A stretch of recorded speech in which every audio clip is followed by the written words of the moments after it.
इस वक्त एक बड़ी खबर आंध्र प्रदेश से सामने आ रही है। मशरकी गोदावरी में सड़क हादसा पेश आया है। घाट रोड पर बस का तवाजुन खो जाने से ये हादसा पेश आया। आपको बता दें, घाट रोड पर बस तवाजुन खोकर खाई में गिर पड़ी। 10 अफराद हलाक हुए हैं, दर्जनों जख्मी बताए जा रहे हैं। कई मुसाफिरों की हालत नाजुक है। इमदादी कारकुन मकाम हादसे पर पहुंच चुके हैं। काफी अहम खबर मशरकी गोदावरी से। मशरकी गोदावरी में सड़क हादसा पेश आया। घाट रोड पर बस तवाजुन खोकर खाई में गिर गई, जिससे 10 अफराद हलाक हुए हैं, दर्जनों जख्मी बताए जा रहे हैं। कई मुसाफिरों की हालत नाजुक भी बताई जा रही है। इमदादी कारकुन मकाम हादसे पर पहुंच चुके हैं।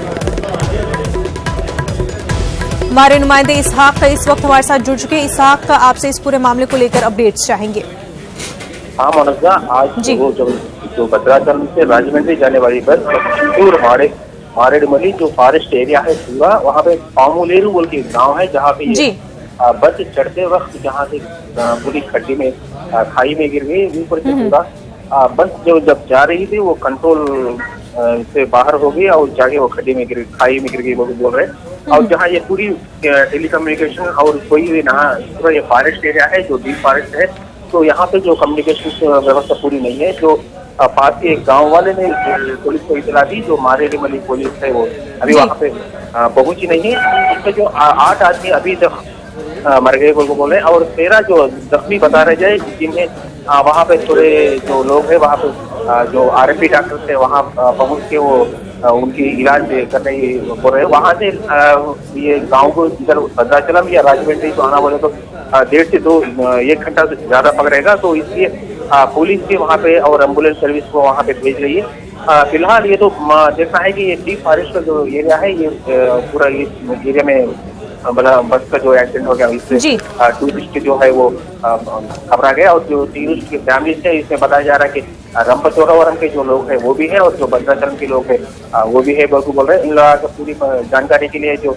दोनों कलेक्टर्स है वो पूरे MROs और दूसरे जो ऑफिसर्स थे उनसे बात करके वहाँ पे भेजने की कोशिश कर रहे हैं। ज्यादातर ये तो पूरा ये डीप फॉरेस्ट एरिया है, जिसके पहले से कभी ऐसा नहीं हुआ, मगर ये पहले बार हुआ, तो इसलिए यहाँ पे कैसा हुआ क्या हुआ डिटेल्स इंफॉर्मेशन आने की है। फिलहाल तो ये बताते थे 8 से 10 लोग मर गए बोल रहे हैं और 13 जने जो है ना वो घायल हो रहे बता रहे हैं। बिल्कुल इसहाक, बेहद शुक्रिया तमाम तफसीलात के लिए।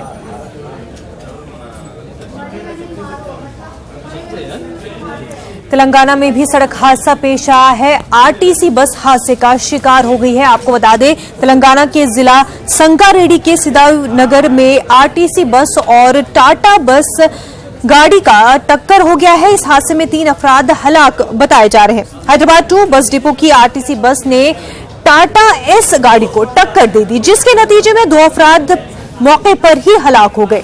मजीद एक शख्स हॉस्पिटल में मुंतकिल करने के दौरान फौत हो गए। हादसे में 15 मुसाफिर जख्मी हो गए हैं। वाज़ेह है कि RTC हड़ताल की वजह से तजुर्बाकार ड्राइवरों के जरिए बसें चलाई जा रही हैं और रियासत में हर दिन हादसे पेश आ रहे हैं।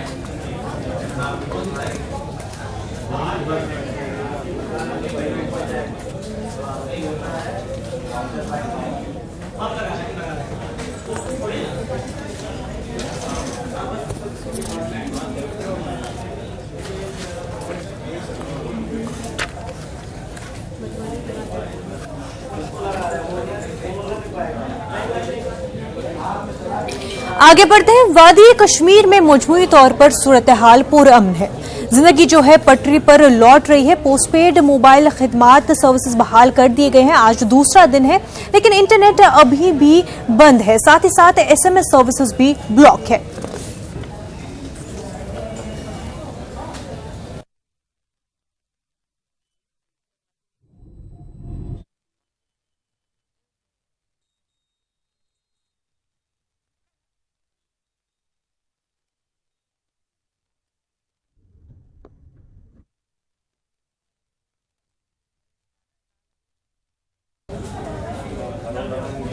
जम्मू कश्मीर में पोस्टपेड मोबाइल सर्विसेज बहाल होने से लोगों को काफी राहत मिली है। इस बीच नेशनल इंस्टीट्यूट ऑफ टेक्नोलॉजी यानी NIT को भी वापस खोल दिया गया है। आपको बता दें 5 अगस्त को 370 हटाए जाने के बाद वादी कश्मीर में एनआईटी भी बंद हो गया था। एनआईटी में बाहर के रियासतों से आए हुए तलबा भी पढ़ते हैं, जिनको वापस अपनी रियासतों में भेज दिया गया था। अब एनआईटी के खोल देने के बाद वो तलबा भी वापस अपनी पढ़ाई पूरी करने के लिए वादी लौट रहे हैं। उनका कहना है कि एनआईटी के बंद हो जाने से उनकी तालीम पर काफी असर पड़ा था।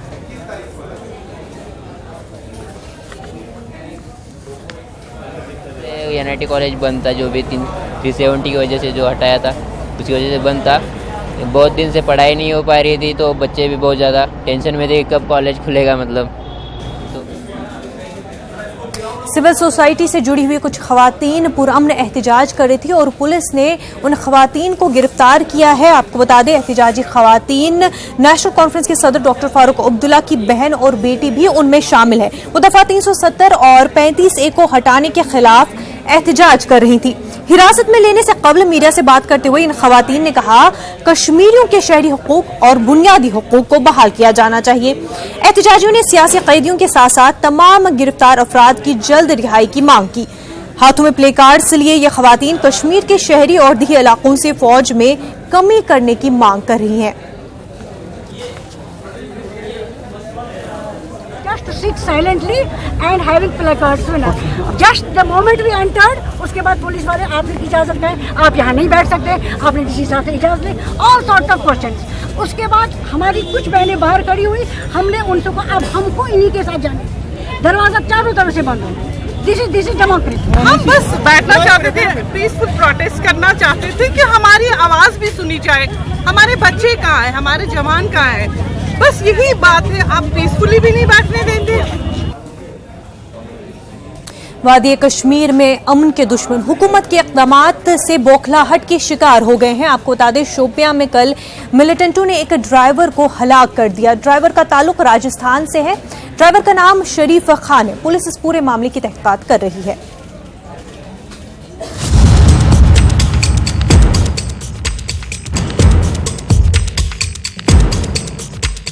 जम्मू कश्मीर में दफा 370 की मनसूखी के 70 दिनों बाद कल ही पोस्ट पेड मोबाइल खिदमात को बहाल किया गया, लेकिन ये खबर अमन के दुश्मनों को नागवार गुजरी और हालात को कल ही बिगाड़ने की कोशिश की गई। कल ही मिलिटेंटों ने शोपियां में राजस्थान के एक ट्रक ड्राइवर को निशाना बनाया। मिलिटेंटों ने ट्रक ड्राइवर को गोली मारकर हलाक कर दिया, जिसके बाद मिलिटेंटों ने ट्रक को भी नजर आतिश कर दिया। महलूक ट्रक ड्राइवर का नाम शरीफ खान था, जिसका ताल्लुक राजस्थान के भरतपुर से है। शरीफ की हलाकत की खबर मिलते ही घर में मातम का माहौल है। गाड़ी चलावे छोरा तो वहाँ चला गया, गाड़ी लेके नहीं, उन्हें घरवादी ने मार दिया। कब की घटना है? 8 बजे की रात। कल क्या लेके आ रहा था इस गाड़ी में? सेब भर रहा था। सेब भर रहे थे। इसके साथ में और भी कोई था क्या? हाँ, कंडक्टर हाथ। वो कहाँ है? वो भागा पड़ा जी, कहाँ पर? 2 ही थे गाड़ी के अंदर। 2 ही। तो आपको सूचना कैसे मिली? फोन आया हमारे पास। इस वाक़े से ये साफ हो गया है कि हुकूमत की जानिब से की जा रही अमन की कोशिश से अमन में रखना अंदाजी करने वाले बौखलाहट का शिकार हैं। Bureau report, news 18 Urdu. अदालत में कल अयोध्या मामले को लेकर के समाअत का आखिरी दिन है। आपको बता दें, आज 39th डे को लेकर के समाअत अदालत में जारी है। Chief justice of India Ranjan Gogoi ने कहा कि कल 40वां दिन है इस पूरे मामले की समाअत को लेकर के और ये आखिरी दिन है समाअत का। वहीं 17 अक्टूबर को मोल्डिंग ऑफ रिलीफ पर समाअत होगी।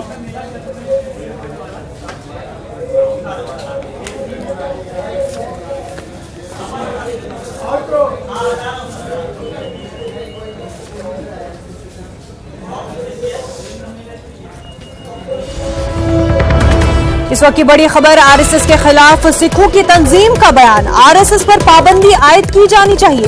अकाल तख्त के सरबराह ज्ञानी हरप्रीत सिंह ने कहा है, हर मजहब और अकीदे के लोग हिंदुस्तान में रहते हैं, यही हिंदुस्तान की खूबसूरती है। ज्ञानी हरप्रीत सिंह का कहना है, आरएसएस ने कहा कि हिंदुस्तान को हिंदू राष्ट्र बनाएंगे, ये गलत है। अकाल तख्त के सरबराह ज्ञानी हरप्रीत सिंह ने कहा, यह मुल्क के मफाद में नहीं रहेगा। इस वक्त की काफी अहम खबर आपको बता रहे हैं। आरएसएस के खिलाफ सिखों की तंजीम ने बयान दिया है। उन्होंने कहा, आरएसएस पर पाबंदी आयद की जानी चाहिए।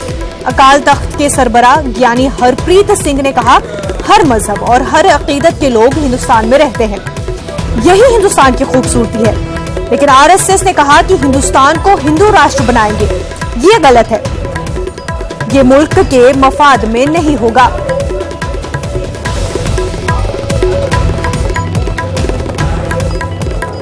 हिंदुस्तान ਦੀ ਖੂਬਸੂਰਤੀ ਜਿਹੜੀ ਆ ਉਹ ਇਸ 'ਚ ਹੈ ਔਰ ਸਾਰੀ ਦੁਨੀਆ ਦੇ ਵਿੱਚੋਂ ਹਿੰਦੁਸਤਾਨ ਦੀ ਵਿਲੱਖਣਤਾ ਜਿਹੜੀ ਆ ਉਹ ਇਸ ਕਰਕੇ ਹੈ। ਇੱਥੇ ਹਿੰਦੂ ਵੀ ਰਹਿੰਦੇ ਆ, ਇੱਥੇ ਮੁਸਲਮਾਨ ਵੀ ਰਹਿੰਦੇ ਆ, ਇੱਥੇ ਜੈਨੀ ਵੀ ਰਹਿੰਦੇ ਆ, ਇੱਥੇ ਬੋਧੀ ਵੀ ਰਹਿੰਦੇ ਆ, ਇੱਥੇ ਸਿੱਖ ਵੀ ਰਹਿੰਦੇ ਆ, ਇੱਥੇ ਈਸਾਈ ਵੀ ਰਹਿੰਦੇ ਆ, ਇੱਥੇ ਯਹੂਦੀ ਵੀ ਰਹਿੰਦੇ ਆ, ਪਾਰਸੀ ਵੀ ਰਹਿੰਦੇ ਆ ਤੇ ਬਹੁਤ ਸਾਰੀਆਂ ਬੋਲੀਆਂ ਇੱਥੇ ਬੋਲੀਆਂ ਜਾਂਦੀਆਂ ਨੇ। ਤੇ ਇਹੋ ਜਿਹੇ ਜਿਹੜਾ ਇੱਕ ਮੁਲਕ ਦੇ ਵਿੱਚ ਇਹ ਕਹਿਣਾ ਕਿ ਇਹਨੂੰ ਅਸੀਂ ਸਿਰਫ ਹਿੰਦੂ ਰਾਸ਼ਟਰ ਬਣਾਉਣਾ ਹੈ, ਇਹ ਬਹੁਤ ਹੀ ਜਿਹੜਾ ਹੈ ਗਲਤ ਗੱਲ ਹੈ। मरकजी वजीर अश्विनी चौबे पर स्याही फेंकी गई। आपको बता दें कि डेंगू के मरीजों की खबर लेने के लिए, उनको देखने के लिए अस्पताल गए थे अश्विनी चौबे, जहां पर निकलते हुए जब वो अपनी गाड़ी में जा रहे थे तो दो अफराद ने, दो नौजवान ने उन पर स्याही फेंकी और वहां से फरार हो गए। हालांकि पुलिस ने उनका पीछा किया था पर वो नौजवान वहां से फरार होने में कामयाब हो गए थे। वाज़ेह है कि सैलाब के बाद पटना में डेंगू के कई मामले सामने आए हैं। इत्तला के मुताबिक दो शख्स ने स्याही फेंकी और फरार हो गए। इस मौके पर अश्विनी चौबे ने सख्त नाराजगी का इजहार किया।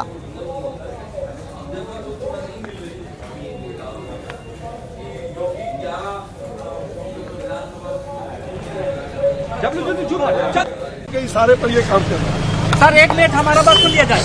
मीडिया सुनिए सर, मीडिया लोग सारे मीडिया पर ही पहले फेंका गया, उसका छींट मुझे भी लगा।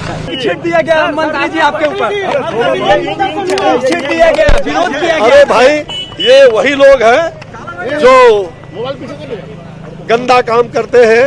आप पर भी फेंका गया, आप पर इंक फेंका गया, पत्रकारों पर इंक फेंका गया। ये वही लोग हैं जो अपराध जगत में पहले काफी आगे थे, वैसे ही अपराधियों के इशारे पर ये काम। महाराष्ट्र असेंबली इंतखाबात धीरे धीरे करीब आ रहे हैं। बीजेपी ने अपना मैनिफेस्टो जारी कर दिया है। इस मैनिफेस्टो में कई वादे किए गए हैं।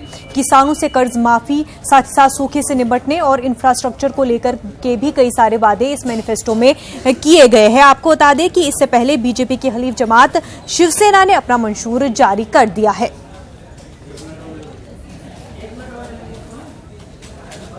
It represents all sections of the society.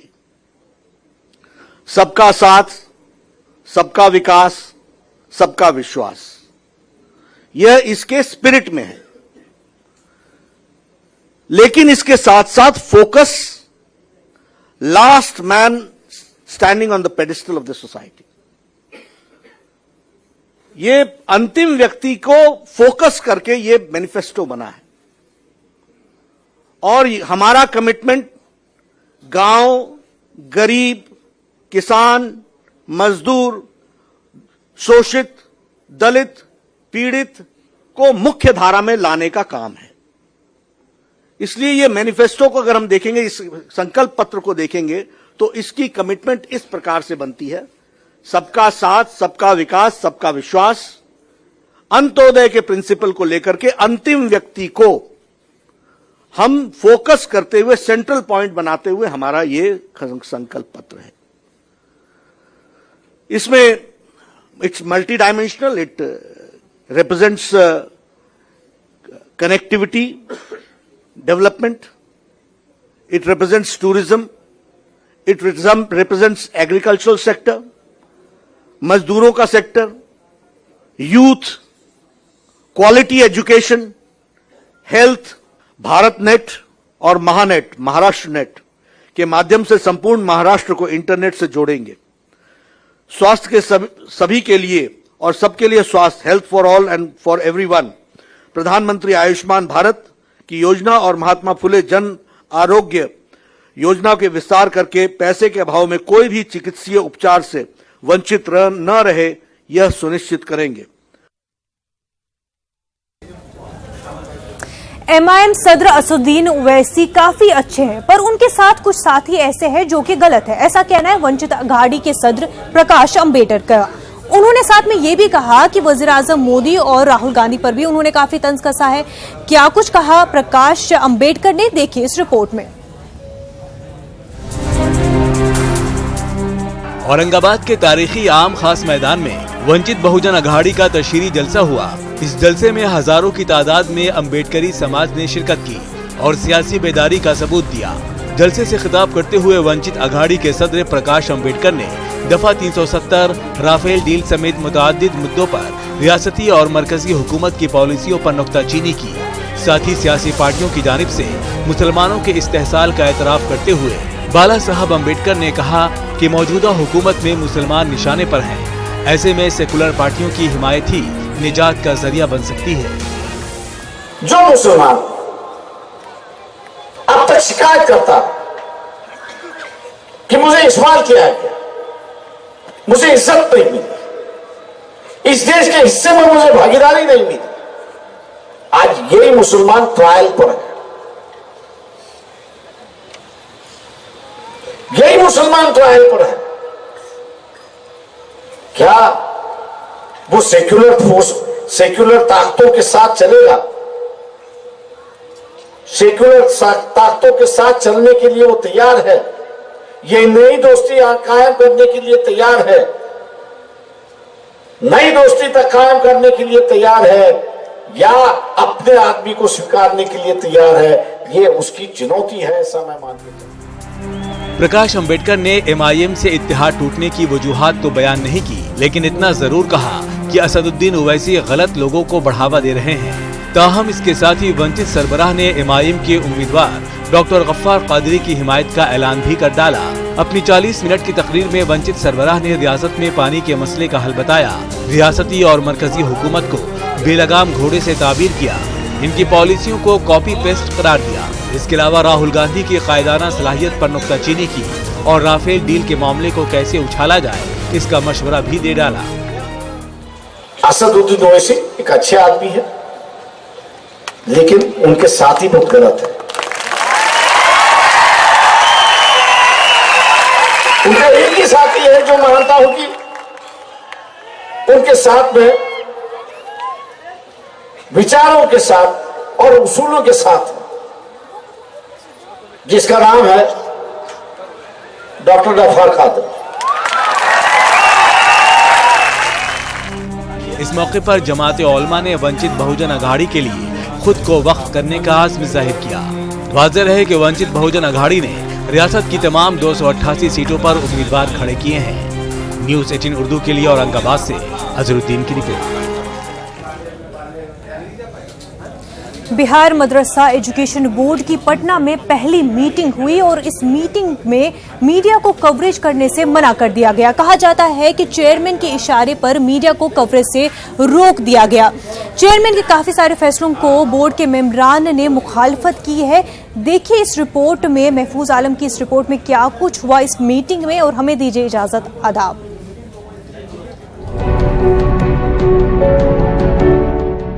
Bihar Madrasa education board की ये पहली मीटिंग है।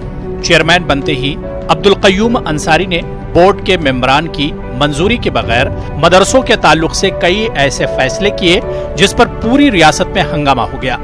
चेयरमैन के मुख्तलिफ फैसलों के खिलाफ लोगों ने अदालत का दरवाजा खटखटाया और अदालत के हुक्म के बाद आखिरकार चेयरमैन को होश आया और उन्होंने बोर्ड की पहली मीटिंग मुनक्किद की। बोर्ड की पहली मीटिंग में माजी में चेयरमैन के जरिए लिए गए तमाम फैसलों को मेंबरों ने रद्द कर दिया। मीटिंग के चंद अहम नुकात पे एक नजर डालते हैं। अब मदरसों को ट्रस्ट बनाने के लिए सोसाइटी एक्ट से रजिस्टर्ड नहीं कराना होगा। मदरसों की कमेटी ही पहले की तरह तमाम फैसले करेगी। जिन मदरसों का इल्हाक खत्म हो गया है उन्हें वापस लिया जाएगा। इल्हाक खत्म किए गए मदरसों के असातिज़ा की तनख्वाहें वागुजार की जाएंगी। मदरसा बोर्ड की मीटिंग पाबंदी से मुनक्किद की जाएगी। चेयरमैन अपने इख्तियारात के मुताबिक ही फैसले करेंगे। बोर्ड में किसी भी तरह का काम करने के लिए मदरसा बोर्ड की मंजूरी लेनी होगी। आर्जी तौर पर बहाल मुलाजमीन को मदरसा बोर्ड से हटाया जाएगा। मुलाजमीन की बहाली हुकूमत के कानून के मुताबिक की जाएगी। और जो ट्रस्ट को लेकर के पूरे बिहार में एक लंबी लड़ाई चल रही थी, हर मदरसे में 2-3 ट्रस्ट बन गए थे, उसको हम लोगों ने विड्रॉ किया। जिस पे सबसे अच्छी बात यह है कि चेयरमैन ने भी उस पर सिग्नेचर किया और टोटल मेंबर 12 के 12 मेंबर ने रिजोल्यूशन पे सिग्नेचर किया। मदरसा कमेटी का गठन के उपरांत मदरसा बोर्ड द्वारा उसकी जांच की जाती थी। जांच के बाद वो जो है उसको अप्रूवल वगैरह दिया जाता था। उसी तरह से कमेटियों का जो है गठन अप्रूवल का काम चलेगा, वो ट्रस्ट वाले मामले को, और उसके अलावा कुछ मदरसे का इल्हाकनामा वापस लिया गया था, उसको भी वापस किया गया।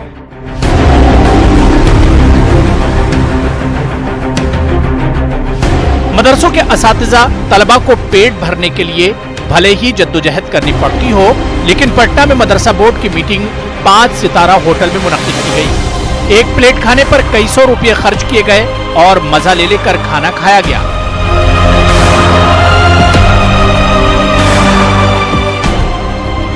सूप के साथ बिरयानी और चिकन मटन का भी इंतजाम था।